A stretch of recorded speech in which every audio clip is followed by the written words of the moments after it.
Hellfire Creative Podcast. It's been a while, where we talk to creatives about their journey, their successes, and the main thing, their fears. So, welcome back. We're in our new studio. Been a while.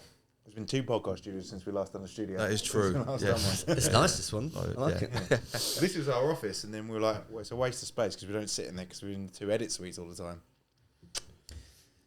So here we are. So our first guest back, Markus Birdman. Hello. Welcome. Thank you How very are much. I'm all right. Good. I just been to the dentist, so that was. I can tell. Yeah. Can you? That's the word done. And after 2 root canals, I got the all clear, so that's good. So I'm feeling relaxed. Yes. Good stuff. Canals just get pulled out. Well, that's what you said earlier. Yeah. I didn't want to get it pulled out. Well, I heard that it makes you sort of really sort of sunken. Your face will sink. It is when you're older if you have a gap in your teeth. Really? Yeah. Although I wouldn't mind that kind of Peter Cushing, Bela Lugosi's dead look. It might actually suit me. And good. So, if people who don't know who Markus Birdman is, maybe you should introduce yourself. Okay. I am primarily a stand-up comic.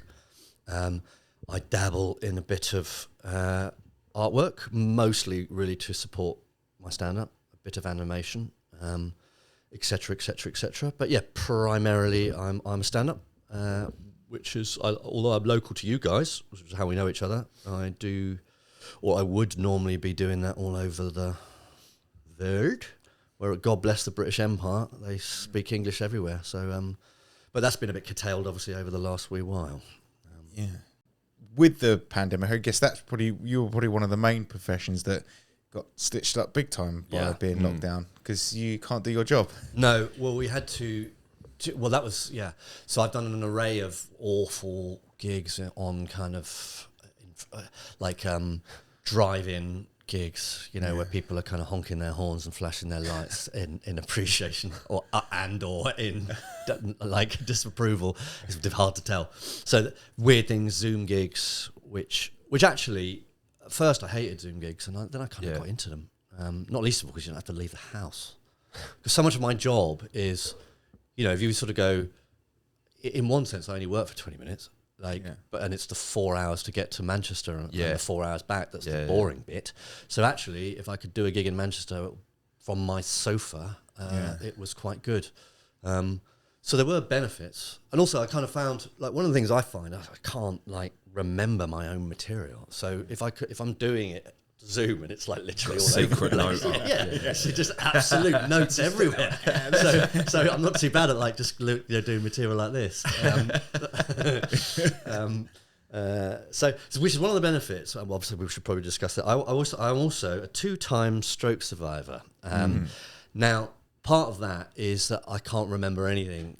Even worse. So I now have a kind of notebook. And because I kind of put that down on the table for my audiences, it seems completely acceptable that I now have a notebook. So that's actually really helpful to remember material.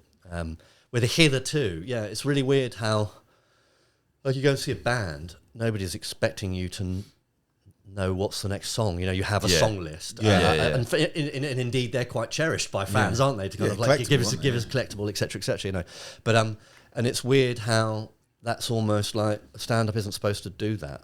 Isn't supposed to have it. It's supposed to look like you're kind of just riffing, Yeah, that's part of the allure, isn't it? And the mystique is that these people are just saying things. They're just like, oh, then this is the other fault. And having now done it a little bit with you, thanks to your other thing, it's just teaching. It's all scripted. It's all made up. You write it down 1,000 times and you make it sound like it's coming off the top of your head. It's kind of it is all smoke and mirrors in that sense. I mean, I think it's not giving it anything away. I feel like it's a bit like a band, and you guys are in bands. It's like I spend an awful lot of time making my songs as good as I possibly can. So I deliver songs, but I hopefully don't deliver them the same every night in the same order.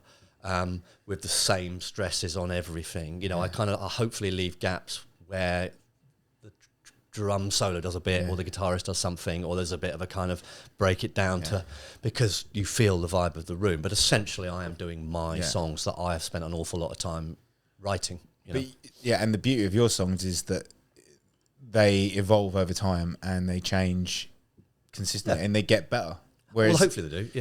Yeah. I think they do. I've heard you do some of the same jokes about 15 times, and they have got better. Believe me, they've got better. I mean, because band, another thing that I think makes stand up harder than doing band is the only time you get to practice is doing it. Whereas with a band, you go into a room, you practice 3 hours a week, and then at the end of you go, those songs are finished, and we think they're good. Whereas you've got to go, that might be finished, but I know you have to do it all publicly, which is difficult. And it's funny because I did the Alex last night, which I've been kind of encouraging you to come down to. They had a new material night where the audience gets that it's new material and doesn't mind. It probably actually even celebrates. I always refer to that as a kind of B-sides and rarities audience, which as musicians you'll understand that a lot of audiences just want that kind of polished, Bermuda 24-track studio album. That's all they want to hear. They don't want to. The notion that someone's actually worked on that and crafted that is completely like anathema to them. But I think if you're actually creative yourself, perhaps, or interested in that process, you actually want to hear the B-sides, and that you want to hear them fall over in the middle of a routine or a rehearsal or something that's a demo, because it reveals more about that. So they can be really interesting developing material, but the audience have got to be on board, because you really can stumble over, and stand-up is so important to get the right word, with the right gap in the right, where the comma is, and the timing of it, and as you said, like in a rehearsal studio with your band, you can pretty much go, that's what it's going to sound like. You will when you play in front of people, then you amp it up, don't you? And you've got all the adrenaline, and you're all there, and there's an excitement, and there's certainly a nervousness to doing it in front of people. But essentially, it's going to be the thing that you rehearsed. But imagine me doing that, if there was a band rehearsing next door and we walked in and they were rehearsing, we'd go, all right, there's a band rehearsing. That'd be normal, wouldn't it? But if you walked in and I was sort of performing to the wall, you'd go, that guy's really frightening. It's frightening, So you can't do it. You can't even do it to a mirror, and you certainly can't do it to your sort of friends and family. Here, how about this one? Because again, no one it's completely out of context, Sort of like, it's I don't know, So it's really hard to, as you say, Benny, you have to do it in front of everybody, and the trial by fire, really. Yeah, and then you have to go and find somewhere to do that. It's the craft of it is so interesting, and it is craft, isn't it? It's art. It's a different form of art, but it's art. I'd say it's the hardest art form. Well, maybe it's the hardest art form. Sculpting actually might be harder if you're actually sculpting people's real faces. If you're trying to lifelike sculpture is harder than stand-up. Well, having worked for a sculptor, sculpture is proverbially the hardest game in the world because it's so expensive to do. His sort of raw materials alone, and then you need a studio, and then you need, he was a stone cutter, so it's like, one chisels 50 quid and he needs 100 of them, kind of thing, and you need so that is the proverbial hardest game. But I think stand-up is hard to, I think you're right, because you have to do it in the public eye. You can't, although the flip side of that is, as a sort of modus operandi, you can write something in the morning, learn it in the afternoon, deliver it in the evening, and get immediate feedback. Which if, say, if you're a band or if you're a sculptor or whatever, you could. I have a friend of mine who's writes novels, and it's like he could spend a year, and have no idea whether it's any good. I mean, of course, he hasn't got someone in the background going, "That's shit," So there's an element of that that's nice, but he. You could really veer off the track of have no idea. I can get immediate feedback, and some of that you have to question their judgment on that. But you sort of can tweak immediately and kind of go, well, that was slightly wrong. Well, that's right. You know, so it can have its benefits. And the beauty of it is it's never finished. I mean, unless you do like a recorded special and then it's kind of done, isn't it? Yeah. But it's never finished, and you can just work on it, and it's forever evolving, which is quite interesting. Yeah, or you just give up like I did. Well, you might go back to it. What other, so the animation stuff you've been doing, like, that's pretty impressive, because you've never done it before, had you? And then you just decided to learn it. I'm a bit of a one-trick pony, though, as you well know. I very much have a kind of punk or reggae ethic to a lot of what I do, which is just sort of do it and try and make it as look good. And it doesn't really matter that you can't do a load of other stuff. I'm not trying to do a load of other stuff. I'm not. And one of the benefits is, like, I'm not trying to be a commercial animator. No, just in which case I would need a lot more skills, you know, such as yourself, you know, because you have to be a session musician, I suppose, essentially. You know, it's play in any style with any kind of. I don't have to do that, because all I'm trying to do is this one thing to support my my comedy, really.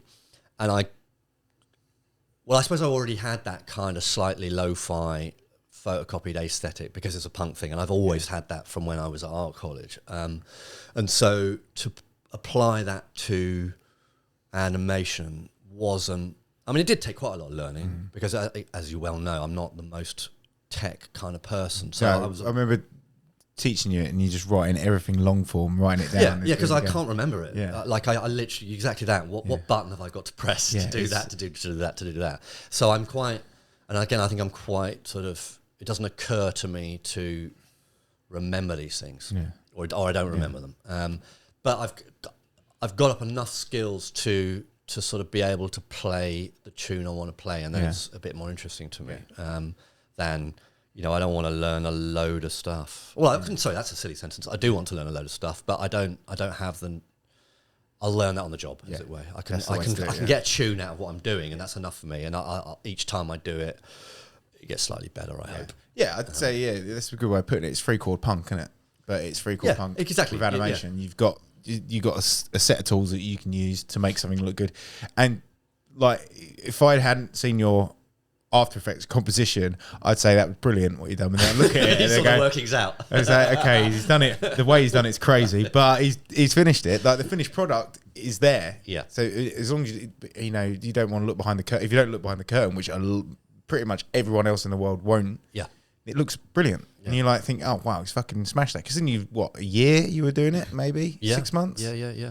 When you first started doing it, I think it's come out brilliantly. Yeah. And it's a good way of telling your jokes online. Yeah.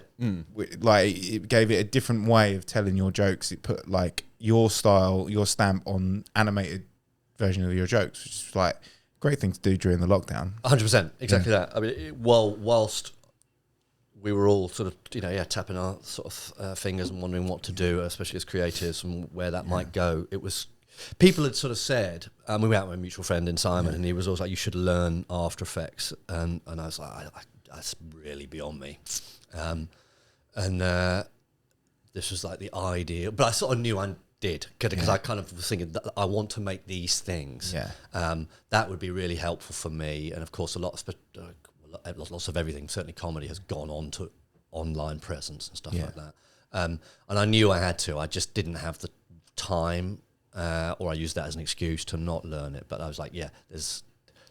What I need is a full year of doing nothing. There's no excuses. So I did. I sort of sat down and just did it like a job, really. Learned 9 to 5. Did a couple of online courses. Badgered Simon. Badgered YouTube animation, kind of tutorials, and just tried to learn it. Yeah, which you did. And I think they look brilliant. I've forgotten it now. That's obvious. How long has it been since you did it? Well, I'm a bit worried because. Well, I had my stroke was June, and I haven't done anything since. I've done a bit of Photoshop last week, which again I had to refer to my notes. Kind of. So I mean, I guess it's probably in there. And again, to go back to that punk ethic, I don't really mind what I forget. Just do it again. I'll figure it out and it'll come back to me, and I'll figure out something new that'll look kind of interesting to me. Yeah. I had a horror. I did a little animation. Did you see the ones I did for that Norwegian musician? I don't know if it was. They were they weren't funny kind of thing. They were kind of arty, sort of lots of. It was quite a nice little project. He had a nervous breakdown, and he wrote an album about it, and he wanted some supporting animation. So I think I saw him. So I can't remember. Yeah, so they're a really nice thing to do. Yeah. And then he wanted some stills for a kind of online brochure that he was doing, and I was like, I don't know how to do this. And then of course I went back to them, and because I'm so crap, I'd moved all the files around, so they was all lost. It was all rubbish. So I had the the sort of the actual films I copied, so I could use those, and I had to send them to the graphic designer, and I was terrified because I was just like, you've been found out. He's going to go, who is this absolute buffoon?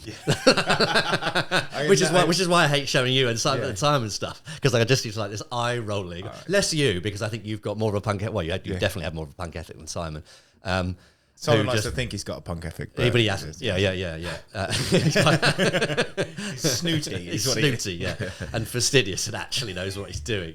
Not that you don't, but I think you appreciate more. He need to do that. And it's the reggae ethic as well. I think actually, of like, so much of the reggae, which I prefer more so than punk, to be honest with you, but is so rudimentary. Yeah.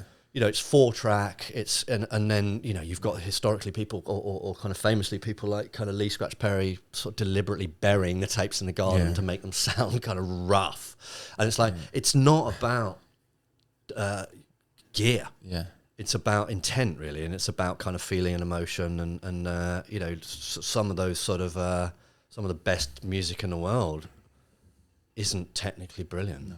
In fact, usually when it's technically brilliant, it's too much. It's Tool, and Tool are the most boring band on the planet. So that's what it's just overthinking it and ruining it. Yeah, you do ruin it. Yeah. I think there's a beauty of like the first thing that comes out is normally the best, and then you can just polish it a little bit and it'd be fine. Yeah. But if you spend hours on anything, you just becomes nothing. Like there's a thing. If you look at a font on the screen too long, it stops making sense. The word stops making sense. It's like it's a known thing. So I used to, when I first started, so this was like 20 years ago, I was a sign maker. So I would design signs, but you wouldn't. By the end of it, I've got dyslexia anyway. But by the end of it, you're like this not doing that anymore. This word makes no sense. And the guy who I worked for, he was like going, oh yeah, it's like you can't. If you look at it for too long, nothing makes sense anymore because your brain just switches off that's a word and it just becomes shapes. But that's interesting though, isn't it? Because you go, one of the things my sort of journey to become a stand-up. When I was a kid, I had no intention to be a stand-up. I wanted to be a fine artist. And then I got really interested in graffiti, and then I got really interested in like kind of Egyptian hieroglyphs. And one of the things that frustrated me with fine art is that I wanted to kind of tell stories or say stuff, and you can't really. And I think unless you actually have a narrative, like literally words. So I became then interested in words as a statement and also pattern. You know what I mean? So like that sort of that it can mean two different things. It can it can mean something as imagery, like kind of wild style graffiti, and then you actually can say a statement will be whatever that statement might be. And I think that is quite an interesting area. I think actually, and I think even they do these kind of statistics, don't they, on when you talk, like 7. What did I read the other day? Like 7% of it is actually what you're saying. Was it like 43 was who's saying it? Like be it a white male over 40 or a black female under 20. And then what the other 50% is like how. Yeah. So it's kind of it actually isn't the words that anyone really cares about. It's the style of it. Yeah.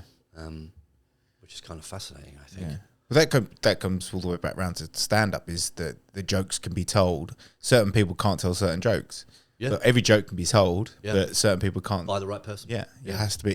It's who's saying it and how are they saying it, and then what they're actually saying is, again, the 7% or whatever. Yeah, yeah. You talked about, starting out that career. What triggered that then? So Into stand-up? Yeah. Well, at school, I wanted to be a fine artist. I went to art college. But I was also very interested in music, and I drummed and played a bit of bass, and so joined a band. And I wasn't the singer, but I always wrote the lyrics. I was always really interested in writing, and maybe my mum's an English teacher, so I always wrote. I write poems, and I wrote kind of little things, and I would often decorate my artwork with those statements, or those little poems or whatever they were, and use that as imagery, as I sort of said before. And then I started doing like poetry graffiti. So I'd make little poems and then, literally kind of put them up. And then started doing spoken word poetry, which I sort of hitherto hadn't thought I had the kind of balls to do, maybe. Right. I kind of thought I was like more behind the scenes guy with the sort of drumming and the kind of, I didn't really want to be probably everybody wants to be the front man to an extent, but I didn't see that as my journey, I was, so it kind of took me by surprise that I started doing actual performance poetry. And when I was living in Brighton at the time, and they had quite a decent scene there, and then while I was doing that, my partner, the mother of my child, her best friend, was a comedy producer, and she said, "You're funny. You should do stand-up." Because that was the thing. I was like, I was doing performance poetry, but it was quite a dry and boring scene, and it was like everybody's sort of doing stuff about their miscarriage or Africa or stuff. It's really earnest stuff. Yeah. And I'm not knocking that, but I was like, man, we need to fucking entertain people. So I was always drawn, and maybe there's a psychology in that alone. That's another conversation about why comics need to make everything funny or whatever, make jokes about it. But I was like, no, I like these people need a laugh. They need entertaining. Yeah. So I was very keen to make my comedy make my performance poetry at least amusing, and I just sort of had that propensity to do it, I suppose. And my partner's friend she said you should do stand up, and at that time I had no interest in doing stand up, and I was like, no way, like I'm doing that. And then she entered me into a new act competition, which was like it was Channel 5, Let's Say You Think You're Funny thing. And I thought, well, I'll do it. Mostly because I don't want to be a bottler. And I'll do it. It'll be dreadful, but at least I can say I had a go. And I ended up getting into the final, which was in Edinburgh, miraculously, and then, which I didn't win. But it kind of opened up my eyes to people doing. I mean, as a creative, and you'll know this journey yourself. I was kind of like, I was in bands. I was a struggling artist, a struggling poet, and it's like no one I knew made any money. And suddenly I was introduced to a load of comics, and they're like, oh, this is my job, and I was going, well, I don't think these people are any more talented than anyone else I know. So how are they making money, And so I kind of almost like scales fell off my eyes, really. I was like, I just need to, and I make this analogy that going to that arena, stand-up arena with performance poetry, I don't know, verses or whatever, was like, even though they were funny, it was a bit like going to a heavy metal gig with a load of jazz. People were kind of going like, it's great, but, I wasn't laughed off of being like, you're shite, mate. But it was a bit like, it wasn't the right, sort of download if you've got, like someone from Ronnie Scott's. It's just like, no one's going to boo you off as much as like, why are you here? It doesn't work. So I realised I kind of like, if I wanted to be in that arena, it's like I need to write jokes, So then I did a course, and then started in 2000. So that's a very long answer to that, but like that's my journey into that. And then again, it's actually to come full circle. I was absolutely like full hands on deck with stand up. It's really all consuming, and you know, as we've discussed, Ben, that you have to dive into that world. And so I didn't do any artwork for 10 years. And then when I was doing Edinburgh shows, I just started to kind of do a little bit of artwork for maybe a backdrop or some of my flyers or whatever, and kind of people responded to it. And I thought, I'm missing a trick here by not doing that. So I kind of started doing bits and bobs and kind of went, I kind of remember quite enjoying doing this, you know. so I've become more interested in doing that latterly.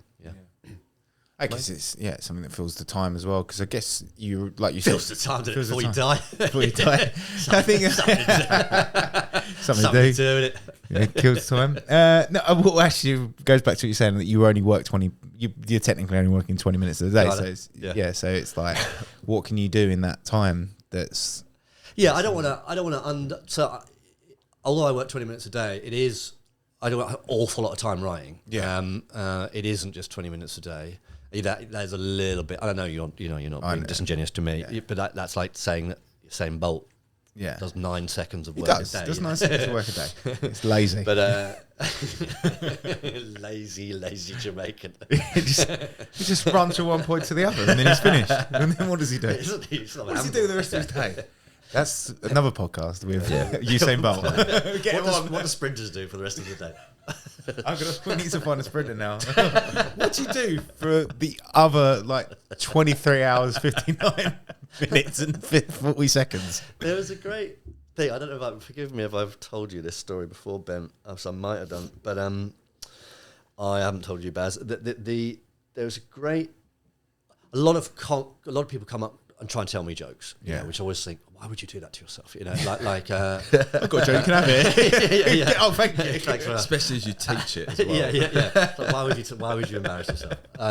But then, Usain Bolt was being interviewed by Jonathan Ross, and Jonathan Ross was like, does anyone come up to you and go, you ain't all that? and he goes, all the time. Oh, mate. He'll get like some fat piss bloke in a bar, sort of going, he's literally half his size and twice his weight, just going, you ain't all that, as if he's going to go and your feet are too sprint flat him in the car park. It was like, what is?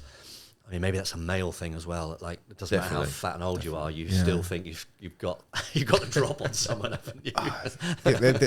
That's always the famous memes, isn't it? People going like fat people on the sofa with a bag of crisps, and they're going, "Oh, I wouldn't have done that." Like from the watching UFC fights, or something. For of course. Why did you do that for? Like, well, I think he's the authority on football, as he earned millions and millions of pounds, probably a week. And you're sat on the sofa with a bucket of chicken. A bucket of chicken.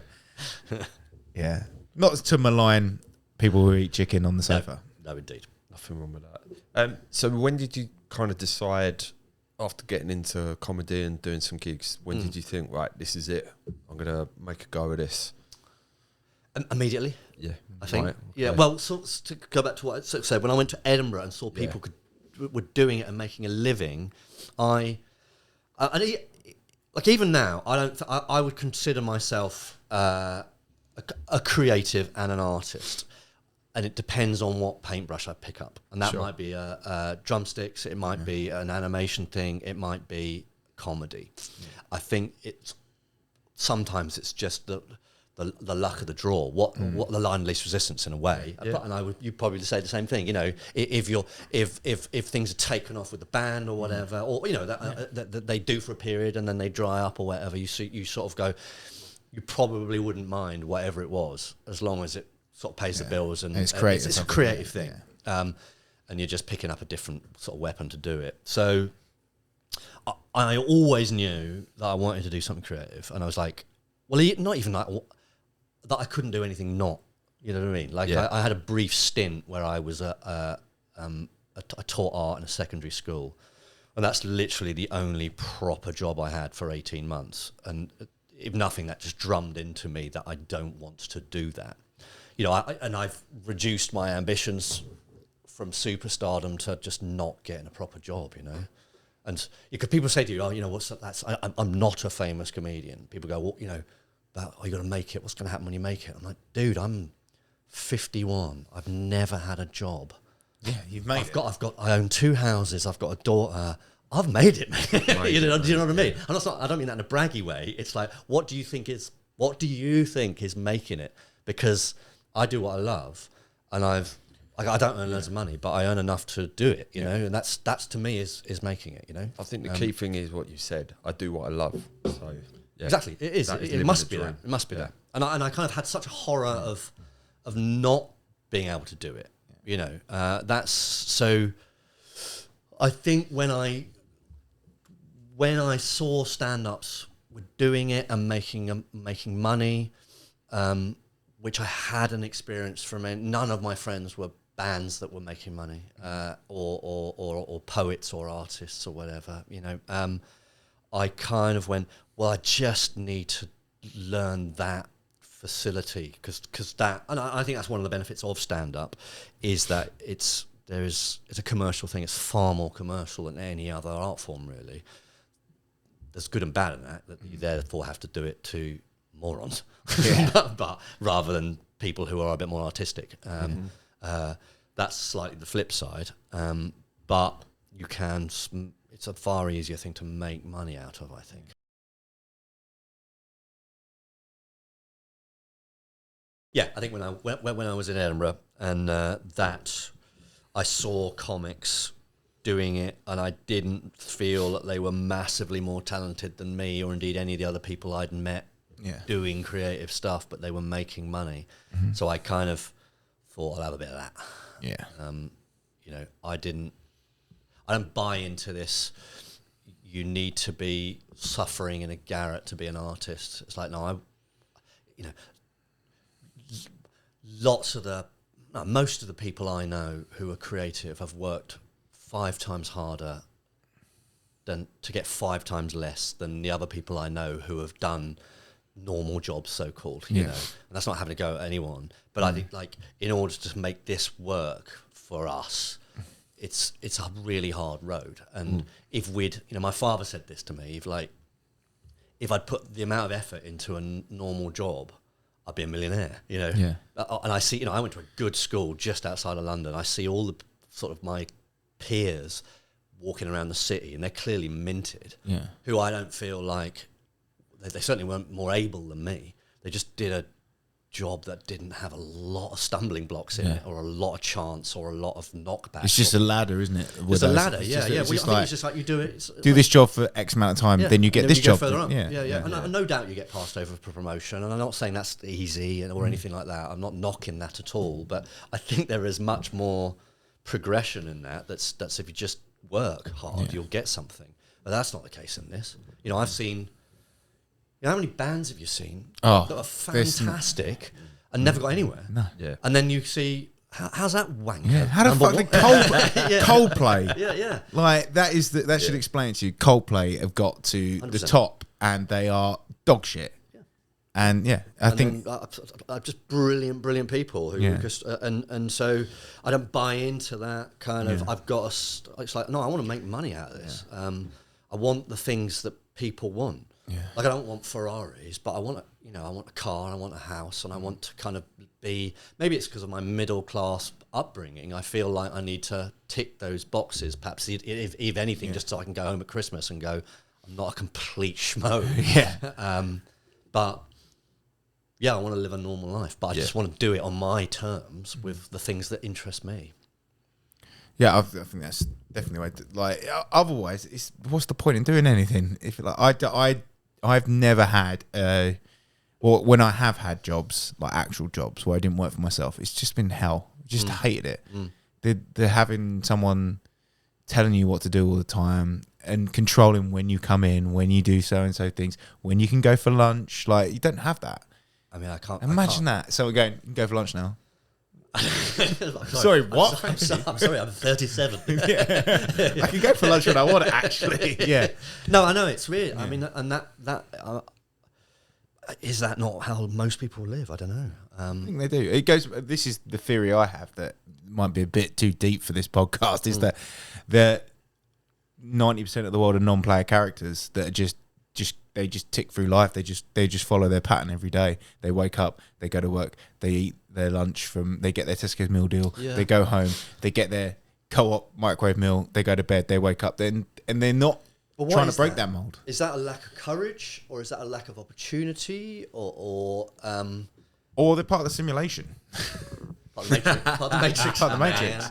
I remember having a conversation. I did a corporate gig in Gibraltar, which was the most boring load of people, and there was one woman who was really nice, and we were having a chat, and she wanted to be a singer, and she was 21, and she's like, I haven't got the courage to do it. And I'm like, you're 21. If you don't do it now, you've got no kids, you've got no mortgage, you could be out of this job in 6 months because they at their whim. It's like, why are you doing this? Why are you? She's like, and I don't have the courage to. I need that. I need the paycheck. I need the sort of. I need to know that I own my own house. I want to own my car, and I understand those. But I was like, you're like. 21. It's frightening. It's like frightening kind of like lack of independent spirit, really. And maybe that's a lot of people. I understand. I do understand people needing a monthly paycheck or whatever, like that security, and thinking that, but or pensions or whatever. Because I've never had any of that. It doesn't. I mean, one of the things about the pandemic was, where's my next paycheck? I was like, I don't know. Like, welcome to my world. It's quite a leveler, really. I'm used to this. I'm totally used to this. But it is a bit. I don't want to sort of pat myself on the back and go, "Well done, me." But it was more that I didn't want to sort of be sort of 60. And look back and kind of go, you didn't have a go. Yeah. Like I think as a kid, I was thinking I'm going to be like the name on everybody's lips and everybody's going to have heard of me and I'm just going to be a superstar. And you sort of, I can't look back at my 15-year-old self and say that's happened, but I could look back at my 15-year-old self and go, I had a go. Yeah, and it was fun, and I tried, and I did some amazing things, and I did some awful things as well. But I didn't welch on my own deal, which was like, have a go, right, like, and that's I think that's more the motivating thing of like I'm too afraid of being that person who looks back and go, that's sort of. There's a really lovely quote, the saddest words of what might have been, and you kind of go, God, that's hot. It's sad that some people might have the energy or the wish to be a really good singer and didn't have the courage to at least have a pop. Yeah. I mean, and you know this yourself, it's like, it isn't about how good you are. In fact, most of the time, most of the people who are really good don't get that far. It's the people who really try or really make an effort to get further up the food chain who actually sustain it. Being actually good at it is only one of the ingredients. Some of the people that are best at their jobs that I know have just worked for some people, and they've never taken that leap out of working for someone, and then they just stay there, and they get gradually richer, earn slightly more money, everything, but they're still going to work every day to the same thing, and like they don't know what's going. I mean, there's that constant dread of running a business, constant dread of like, we'll just call it in tomorrow, and we'll be out in the streets. But it's a bit of excitement as well, because you're like, at least I don't have to go into the office every day, into someone's office every day to pay for. And this is the make leverage as well. Exactly. When I worked for a few corporates, like contracting in the past, and then you get to these monthly meetings where they go, we did 12% more profit this month. I was like, why the fuck do I care?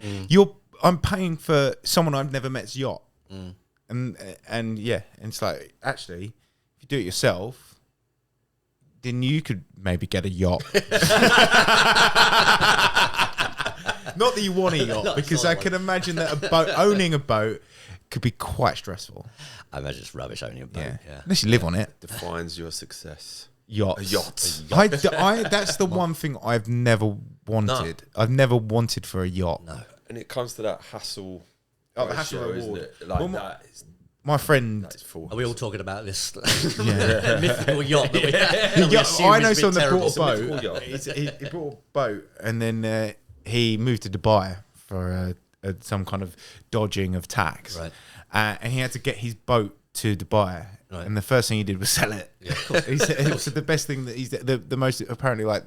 He said there's a saying amongst rich people is like the two greatest days of your life: the day you buy your first boat and the day you sell that boat. Yeah. No, I think it's. I did live on I lived on a boat for 6 months, and it was intermittently nice, but it was horrible most of the time. It's cold. Cold. Yeah. You're in a body of water. Yeah. Exactly. Yeah. You're like you're in that bit. It's You're cold. in a fridge. Yeah. But they do look cool. They do look cool. You mentioned it earlier about being a stroke survivor. So let's talk about that, because that's we worked on a film together with you. Yes. Go and check it. But yeah, Link in the description. Link in the description. So tell us about that experience. And Well, so it happened in last year, June, and that was actually the second stroke that I'd had. I'd had one about 10 years prior to that. I mean, it's quite a weird experience. This was weirder as well because I knew what it was. I kind of, from the last time, it is. It's very frightening. It's quite. I mean, I was lucky. It's only affected my eyesight. I've lost 50% of my eyesight. Now that's a quite weird statement to say that's lucky, but it is knowing, having seen people on that ward who are proper fucked, to kind of go, I have dodged a bullet here. Yeah. And I mean, the other thing, and I've said this a few times, as a stand-up, anything horrible that happens to you, it takes not very long for you to think there's a routine in this, So I can and fully intend to monetize my experience, because I think, I mean, I'm being facetious, but I'm also being absolutely genuine. There's not many jobs where you could.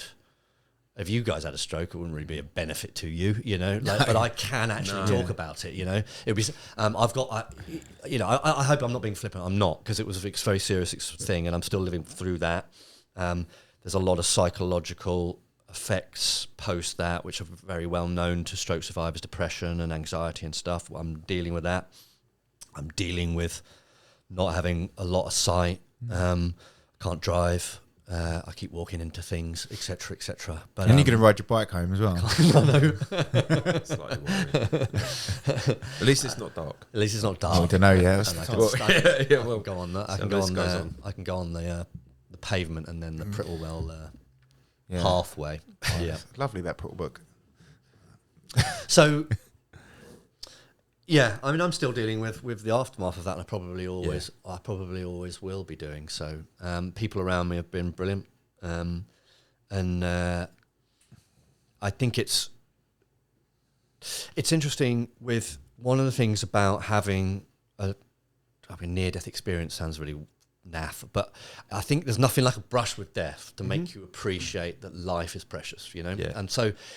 And you've probably heard this anecdotally a lot from people, but that kind of, you do have a kind of, in a way, it gives you a bit of it injects a bit of, vavavoom, because you think, well, A, I've only got X amount of time on the planet. B, it's kind of, you do go, oh, look, don't roses smell lovely? Don't, I remember coming out of the stroke unit, which is, the hospitals are harrowing places. They're the last place to get better, and just sort of, it was a blue sky, and it's never been so blue, man. And you do have that. You do have that kind of positivity to it as well. And I can talk about it, and I've enjoyed talking about it. And if I get that right, people respond to that really well, I think. So I found that really healing. That's a really naff thing to say. But I have, it's been really cathartic to talk about it, and it's really been really kind of, I feel like I make a connection to people because I'm talking about something real. It goes back to what I said to you about, narrative with words and pattern. I'm saying some funny stuff, but I am actually saying some things that are genuine, Whereas if I make a joke about kind of biscuits, or if I make a joke that's just silly, if you find it funny, it works. If you don't find it funny, I've literally said something stupid that means nothing. Yeah. Whereas if I say something about my stroke, or about surviving, or about a kind of harrowing experience, hopefully you find that funny. But if you don't, at least there's a connection to, that's a statement worth saying, kind of, or worth hearing, or whatever. So I've found that really creative, and I think when I get it right, people really respond to that. I've found, The other thing that's interesting, because I'm sitting down now because I'm a pretty wobbly, and I've found audiences respond to that better, because I think when I was doing it before, I was quite physical and quite alpha male, and quite people. Having talked about it now, people were like. Someone described me as being quite lurchy, and I said what I thought was kind of like dynamic and kind of like in your face. But I think people were like, "You're frightening me, man." Coming at me. It was a bit too lurchy. Exactly that. So I think by sitting down, I've found I've had way less confrontation with people, particularly men, because I don't get that. Who do you think you are? You're kind of making my bird laugh, or stealing the limelight from other men. Because I'm not puffing my chest out, and perhaps it's the content of what I'm saying, which is a bit more kind of, it's not really alpha male to talk about a lot of your weaknesses or whatever. But I think it's also just your the physical position and the way I'm doing it, and I've found that like fascinating and actually really rewarding, that I don't have to go into battle. I always saw stand-up as like a kind of boxing match. I'm going there and I'm going to punch you out. And a lot of times and a lot of environments, particularly when I started, that was unnecessary. I don't make any excuses for that, or I don't make any apologies for that. I think now in 2022, when society has changed and become a lot less alpha male, indeed alpha male is kind of almost the enemy, isn't it? So I think audiences are a bit more benign. Audiences are a bit more keen on or able to respond to issues around mental health or identity, or that are by their nature more kind of intimate, I suppose. And I've enjoyed that, and it's become quite an interesting sort of, having been a really kind of quite laddie, physical, athletic kind of, skateboardy, kind of climbing shit, kind of loud music and punk, and in my delivery as a stand-up. Look, when I started doing stand-up, that song, Main Offender by The Hives came out. Do you know that? And I thought, that is the blueprint for how I want to do stand-up. The drive and the energy, and that's always what I did, and I love that, don't get me wrong, but it's like I don't want to do that anymore, because I think it's nobody looked at the lyrics of Main Offender and thought, that's deep, man. You know what I mean? Yeah. What we loved about that song was something different too, but it wasn't a message. It was energy and excitement, and that's what I wanted to do in stand-up. But I think I want to do something different now, which is a bit more kind of imparting of information. Or I don't want that in a kind of, I'm really deep in it, man. But like, I still want to be silly and fun. I really do. That's my primary job, to be funny and to be fun. But if I can inject awareness, awareness and kind of just, I like this thing. I think like Kate Tempest, Kay Tempest as she now is, the poet. She said something lovely about creatives were really good at being human. And I really like that, like sort of thing of like, I think if I look back at my back catalogue of people I admire as artists, they're really good at being human, about almost like I mean, we've talked a lot about this with the stand-up, when we've discussed stand-up, then of like, opening up your chest and revealing yourself to people, but it's very frightening, and it's much easier to hide behind a loud guitar or a kind of aggressive physical stance or whatever. Very difficult to go, this is me. I hope you like it, because it's you're by definition you're defenseless in that stuff. But I think if you can get that right, I found that really rewarding. People can see through, I think, especially with stand-ups, if you're putting on something as well, I think.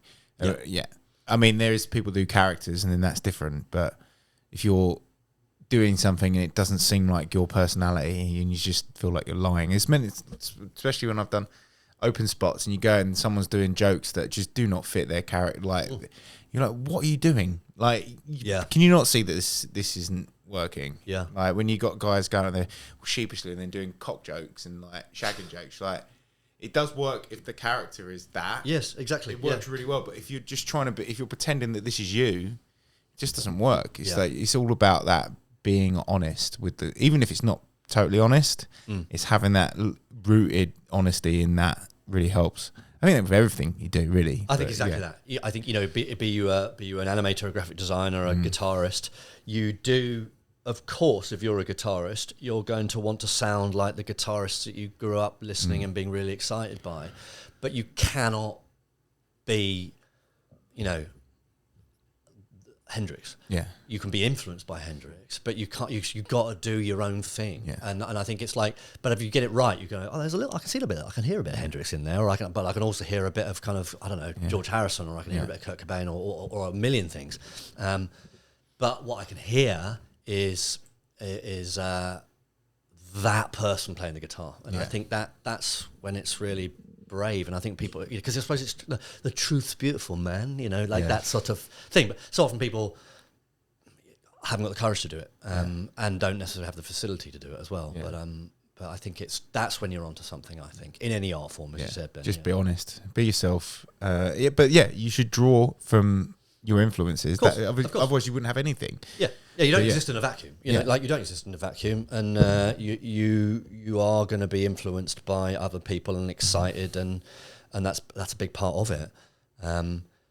But there needs to be a kind of, a touch of Hendrix in your guitar playing, not like that's the main ingredient. Yeah, it's not like you've just stolen Hendrix, because there are people out there that have done that, and they've just made their careers off. And they're called tribute acts. I mean, that's fine. And then kind of going like, I mean, I wish that I could play like Hendrix, you know what I mean? But you are only going to be a session musician or a tribute act. And don't get me wrong, I quite happily see a really good Hendrix tribute act, because it was just to hear it that loud. I'm not knocking that, but that's not an artist. No. That is a technician. And that is a different thing. Cool. That's that. I think that's a good way to. That's a wrap. And that's a wrap. Yeah. Where can people find you? I mean, people are probably going to only find this because of you, not because of us. But if you haven't heard of Markus before, here is how you can. I am on Instagram as Markus Birdman. It's Markus with a K. I'm on Facebook. I'm on YouTube. Lots of chortle. I don't know. There's YouTube me. YouTube. There's quite a lot of my video and stuff on there. And there's quite a lot of animations on my Instagram page too. Cool. Well, thank you very much, Markus, for coming and doing this. Thank you so much for coming on. Thank you. Appreciate it. Nice to speak to you. That's it. So, end of the episode. We'll catch you at the next one. Thank you.